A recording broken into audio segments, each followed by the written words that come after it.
But in the Paedocommunion world, the reason why people that don't have a piety, an ability to reverence, an ability to receive things with godly fear, and the reason why those people can receive covenant renewal signs is because you guys are antinomians. You guys don't care about holiness. You guys don't care about godliness. And you say, yes, we do. Of course we do. Like, we move our whole family to some church over here in Alabama so that we can be serious about God. That's the way the devil works. He'll have you being serious about God like the Pharisees, keeping all these laws that are actually not God's laws, and breaking the Lord's laws. There's an antinomianism in the church, a hyper...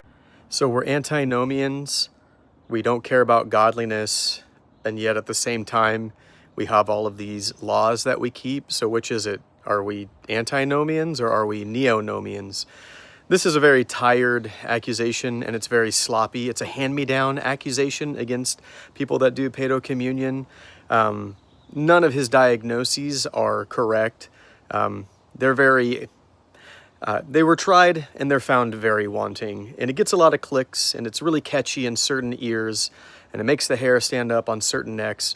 But this is not why we practice Paedocommunion.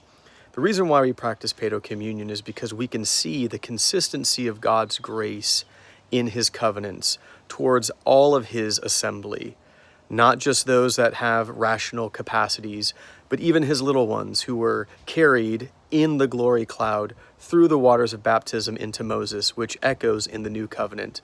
And even the little ones that, when they were weaned and no longer nursing, like Samuel, come to his table and eat of his bread and his kingly feast, like the Levites' children.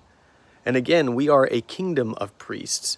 Now, what you have is a lot of, again, hasty generalizations, a lot of forced readings, and a lot of forced conclusions on an inference in a text in 1 Corinthians, which neglects chapter 10 and chapter 12, which actually defines a whole lot of the mess that we get entangled with. Like, what does Paul mean by discerning the body? He clarifies what he means by body in chapter 12, but we don't want to go there because that's inconvenient. He actually lays out his sacramental treatise in chapter 10 with saying they all were baptized, which we like as Paedobaptists, and then they all ate, which we don't really like that part so much because of Calvin's rationalism and the intellectual prerequisite that we've inherited.